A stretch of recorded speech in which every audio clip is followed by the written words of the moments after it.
Welcome to the last message for our youth group on the last Sunday of February. And the last day of February, too. February is done, so this is the last message of the month of February for our youth group. More messages are to come. We welcome you today to this message, and we want to make sure that you know that we love you and we are sending all the goodness of the universe to you and all the blessings from the Lord to all of you. We are the Hispanic Presbyterian Church of Paterson, New Jersey, and I am Maria Santa, your lay pastor. And I am Natalia Cruz, your youth group leader. Welcome again to all of you. So on the last Sunday of February of 2021, we are going to talk to you about invitations. I know that all of us have received an invitation at some point in our life. Sometimes invitations can be verbal. Someone can say to you, "Oh, I'm inviting you, come over to my house and let's have dinner." But sometimes formal invitations come in an envelope and people receive them in the mail, and they can react in different ways when they get an invitation. And Natalia is going to tell us what are some possible reactions that we can have when we receive an invitation. So the first way to react, which is usually the case for me, because I don't get to go out often anymore as an old person, is, oh my goodness, it's here, the invitation for whatever it is, right? Be it a wedding, a baptism, a gender reveal, a birthday party, with excitement. You can't wait to open it and go and have a great time at the festivities, right? Second way is, again, the annual gathering for X, Y, and Z. It's here. It's the invitation came. Okay. You expected it. It happens every year. Same old, same old. Right? There's the third way, though. Oh, okay. You don't even open the invitation. Why? It's on you, but 3 ways. Excitement, and... So, there is one invitation that we receive every day. And some of us may react with enthusiasm when we get it. Some of us may say, "Oh yeah, okay, I'll participate," but it's the same old thing. And some of us just don't even bother to open it. That invitation comes to us from God every day. Every day you may feel within you a sense that you're looking for something more, that something that is missing and it's out there for you is kind of calling you and inviting you towards it. And we sometimes can hear that voice, that internal voice calling us, or just putting that little spark in us to look for more, or making us feel that we're missing a piece of our puzzle. Sometimes the piece of the puzzle that we're missing, we can only find spiritually. Sometimes that piece of the puzzle is something that we can't pinpoint, that we say, "I don't know what it is, I feel like I have everything. I should be happy, and I'm still not happy." So how do you react when you receive that invitation? How do you react when you know that God is just moving you closer and closer to Him, and you don't want to recognize it? Think about that. And as we say, you can receive an invitation, but in our last video, we also said that God is knocking at your door, right? What meal would you prepare if God came to your house or Jesus came to your house? And we said, probably make arroz con gandules and all these other things. But also think about how respectful God is of us, that even though He sends you that invitation daily, hourly, every minute, every day, He knocks on your door. He respects us enough to not just come barging in and say, "Hey, I'm here. See me, serve me." No. He waits for you to RSVP to the invitation He gives you every day. And that is because God has made us free. And He Himself respects that freedom that He has given us. Now, I have said to you my dear youth group, and all of you that may be listening today, that with freedom comes responsibility. And so God has made you free to make your choices. And He is one of your choices. Jesus, His Son, who brought us this message of how to live a better life and how to be with ourselves and with others and how to make sure that we connect with Him. Jesus Himself doesn't barge in. He's an option. Of all the many options that you have in life, having a spiritual life is an option. Now, I think that because it's optional, many people don't make that choice. Many people today have chosen to fill their lives with other things.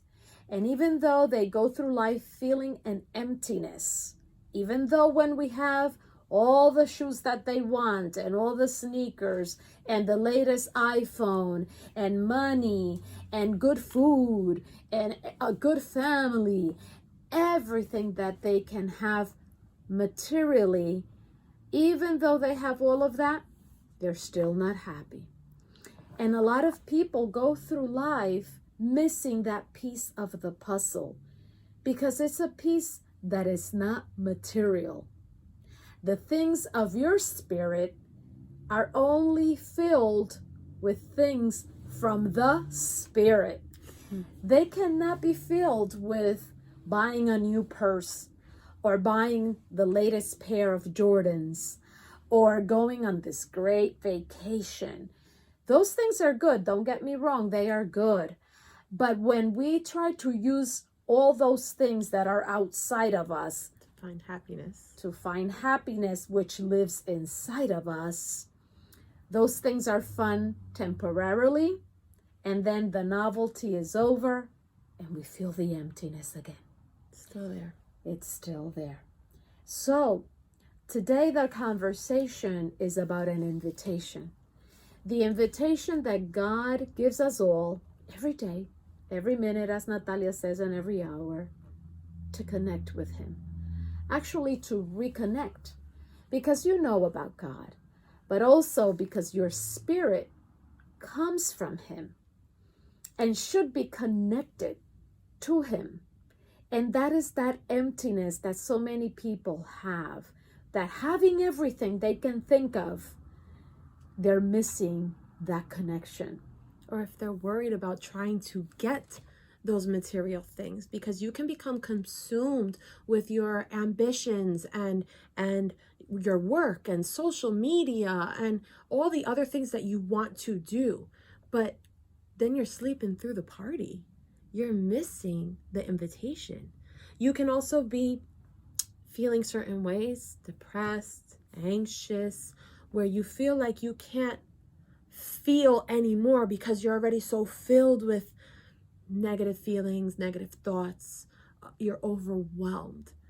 You're still missing the party. And at the party, you can find the answers to help you wake up from that sleep of anxiety, depression, or that busyness of work, social media, your ambitions. Those are all good things, the ambitions, but when it consumes you, where's your balance? It throws you off of balance. And don't think that this is just happening now in these times that are so difficult and that have changed so much, right?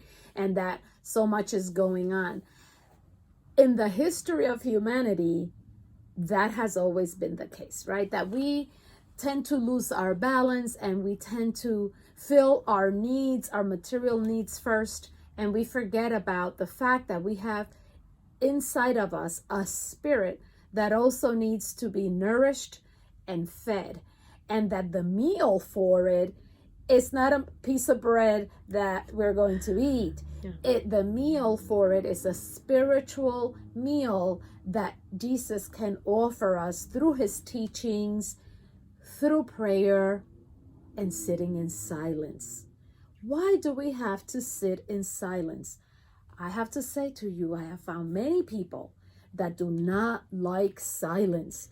And that is because we're so used to being on the hustle and bustle of things, being on the go all the time, listening to music, plugged into our electronic equipment, always talking or listening to someone or something outside of us, that we don't allow that internal voice that God uses to get to us to be heard.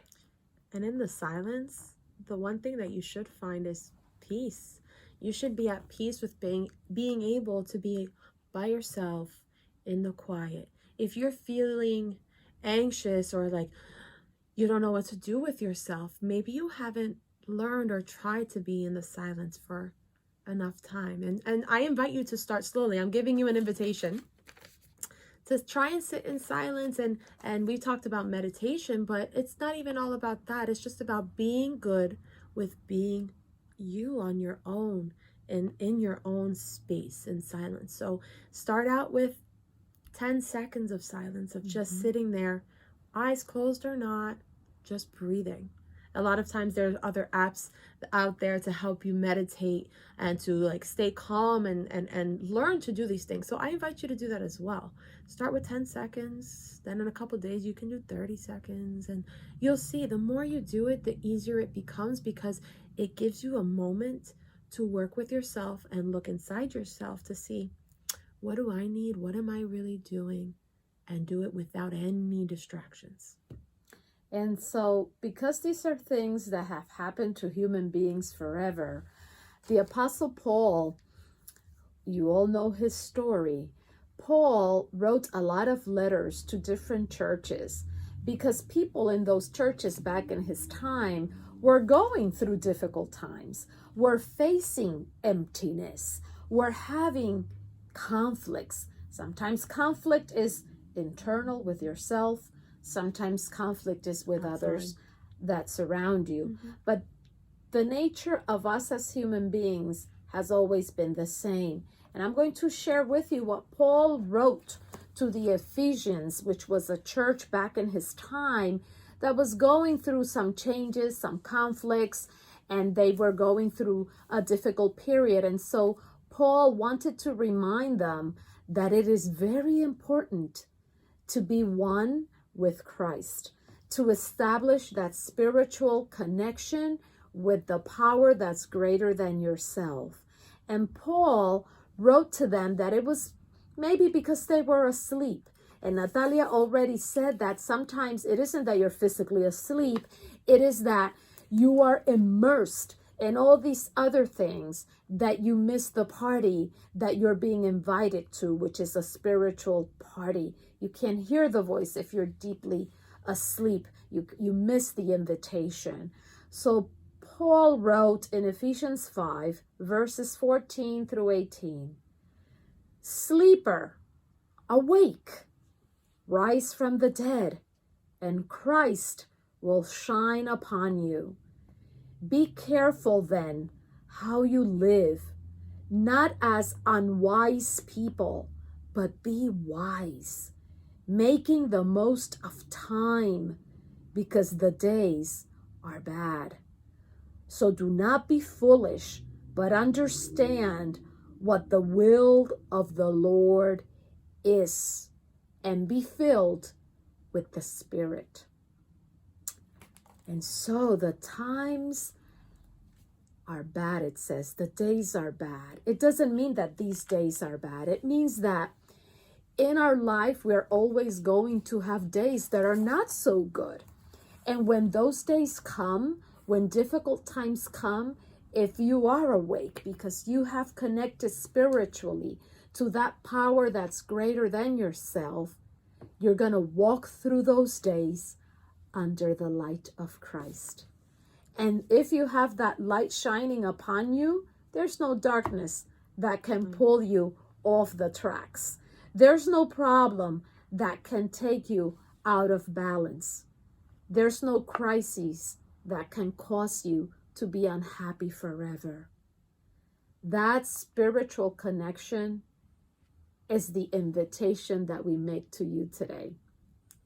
To connect to that, to the power of all that is good, to the source of all the love, of all the goodness in the universe, to our God, The invitation is to make that connection.